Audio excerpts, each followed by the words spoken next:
Economics with निशा इस channel में आपका स्वागत है।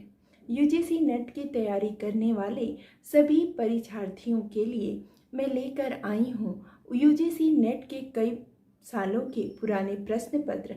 इसके साथ ही मैं संभावित एमसीक्यूज भी आपके सामने रखने वाली हूँ, लेकिन उससे पहले आपके हर एक टॉपिक से जुड़े हुए कुछ फैक्ट्स भी आपके सामने रखूँगी। चलिए, आपके सिलेबस के अकॉर्डिंग जो सबसे पहला टॉपिक आता है वो है डिमांड एनालिसिस। तो उससे संबंधित कुछ फैक्ट्स पर ध्यान देते हैं और साथ ही सॉल्व करते हैं उससे रिलेटेड कुछ एमसीक्यूज। फैक्ट नंबर 1, मांग का नियम गोसेन का प्रथम नियम कहा जाता है। जी हाँ, गोसेन के सीमांत उपयोगिता ह्रास नियम को गोसेन का प्रथम नियम जेवेंस ने कहा था, लेकिन मांग के नियम को गोसेन का प्रथम नियम स्वयं गोसेन ने कहा था। तो ये फैक्ट आपको ध्यान रखना है।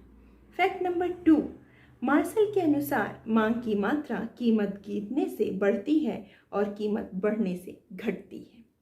फैक्ट नंबर 3, मांग का नियम कीमत और मांग में विपरीत संबंध को बताता है। फैक्ट नंबर 4, आय मांग वक्र को ही एंजेल वक्र के नाम से जाना जाता है। फैक्ट नंबर 5, मांग की आड़ी लोच का विचार सर्वप्रथम मूर ने प्रस्तुत किया था। जब दो वस्तुओं के बीच मूल्य की आड़ी लोच शून्य होती है तब ऐसी वस्तुओं को स्वतंत्र वस्तुएं कहा जाता है। एक वस्तु के साधन की मांग को व्युत्पन्न मांग कहते हैं। यदि मांग वक्र अति परवलय रेक्टेंगुलर हाइपरबोला हो तो वक्र का प्रत्येक बिंदु बाएं से दाहिनी और कुल स्थिर व्यय को प्रदर्शित करेगा। धनी व्यक्ति के लिए मांग की लोच बेलोचदार होती है। जब एक वस्तु की मांग स्वतः ही दूसरी मांग को जन्म दे दे तो उसे व्युत्पन्न मांग कहा जाता है।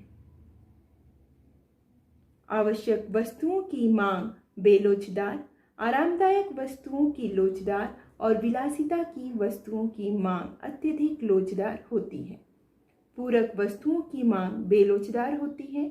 ये विशिष्ट प्रकार की हीन वस्तुएं होती हैं जिनमें ऋणात्मक आय प्रभाव अपेक्षाकृत अधिक शक्तिशाली होता है। फलस्वरूप इन वस्तुओं पर मांग का नियम लागू नहीं होता। मांग की आड़ी लोच की वैज्ञानिक व्याख्या का श्रेय रॉबर्ट ट्रिफिन को जाता है। एक वस्तु विशेष की अमुक मात्रा खरीदने की इच्छा को अर्थशास्त्र में मांग की संज्ञा नहीं दी जा सकती।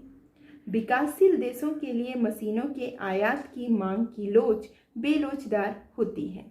जब एक वस्तु को एक से अधिक उपयोगों में लगाया जा सकता है तब सामूहिक मांग उत्पन्न होती है। विलासिता की वस्तुओं में आय की लोच इकाई से अधिक होती है क्योंकि ऐसी वस्तुओं पर आय में वृद्धि का अधिक भाग खर्च कर दिया जाता है। इसी के साथ अब हम देखते हैं कई एमसीक्यूज जो कई वर्षों में पूछे गए प्रश्न हैं और इसके अलावा मैंने कुछ संभावित प्रश्नों को भी इसमें शामिल किया है। जल्दी देखिए और अपने पढ़ी तैयारी का अनुमान लगाइए। गिवन वस्तु में धनात्मक प्रभाव बलशाली होता है प्रतिस्थापन प्रभाव से, धनात्मक आय प्रभाव कमजोर होता है प्रतिस्थापन प्रभाव से, ऋणात्मक आय प्रभावशाली होता है प्रतिस्थापन प्रभाव से, ऋणात्मक आय प्रभाव कमजोर होता है प्रतिस्थापन प्रभाव से। यदि मांग की आय लोच इकाई से अधिक है तब वह वस्तु निम्न स्तरीय वस्तु है, विलासिता की वस्तु है, आवश्यक वस्तु है या उपर्युक्त सभी संभव है। दो निकट स्थानापन्न वस्तु में मांग की प्रतिस्थापन लोच इकाई से कम होगी, इकाई से अधिक होगी, अनंत होगी या शून्य होगी।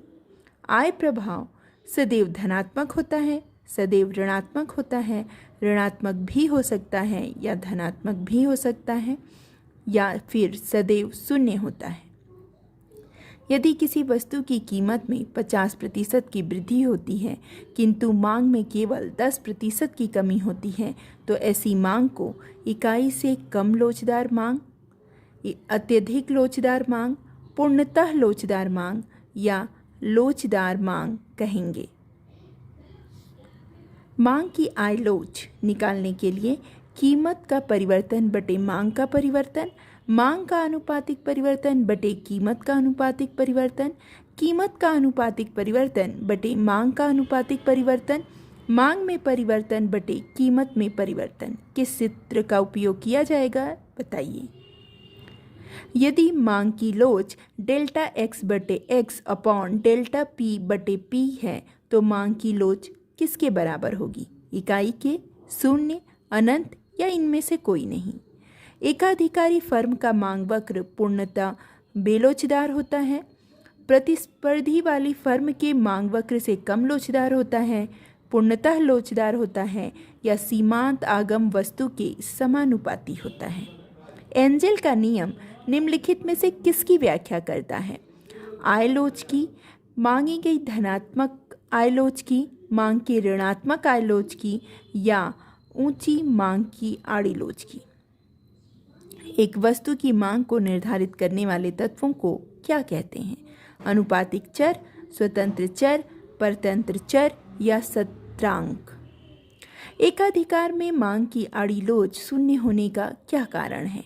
वस्तु के निकट स्थानापन्न वस्तु की उपलब्धता, वस्तु के निकट स्थानापन्न वस्तु की उपलब्धता का अभाव, बाजार में प्रतियोगी वस्तु की उपलब्धता या फिर बाजार में वस्तुओं की उपलब्धता।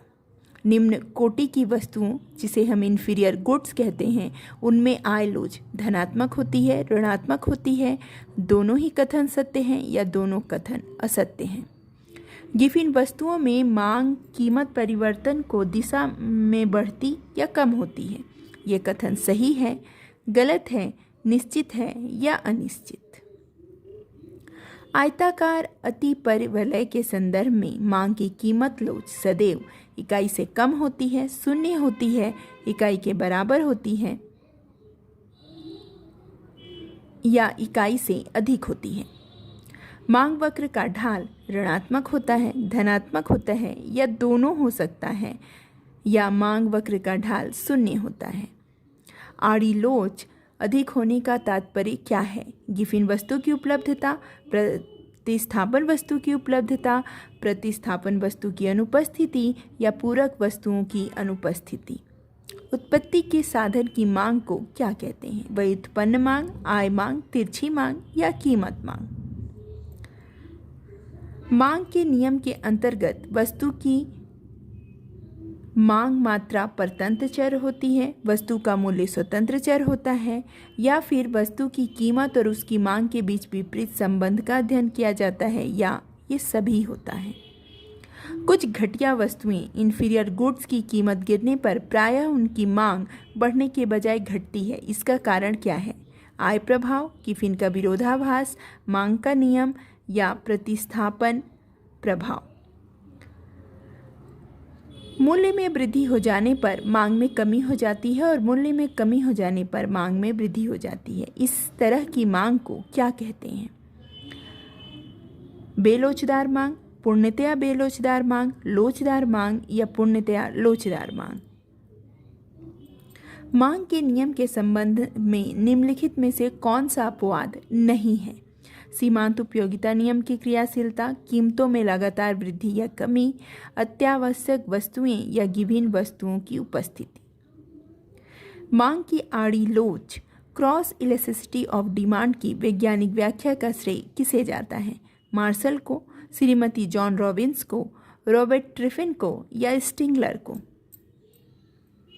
मांग में वृद्धि से क्या अभिप्राय है? एक ही मांग वक्र पर कीमत कम हो जाने से उपभोक्ताओं में की अधिकता, दूसरे मांग वक्र पर स्थानांतरित होने के कारण उपभोग की अधिकता। उपरोक्त दोनों कथन सत्य हैं या उपरोक्त दोनों कथन असत्य हैं। ये कुछ MCQs जो मैंने आपके सामने रखे, इसके उत्तर के लिए आप मेरे कमेंट बॉक्स में देख सकते हैं। जहां मैंने इसके उत्तर दे दिए हैं। अगर आपको ये वीडियो पसंद आता है तो लाइक, शेयर और सब्सक्राइब कीजिए और ऐसे ही नेट की तैयारी के लिए छोटे छोटे टॉपिक्स पे इसी तरह के MCQs लेकर मैं आपके सामने उपस्थित होती रहूँगी। वीडियो देखने के लिए थैंक यू।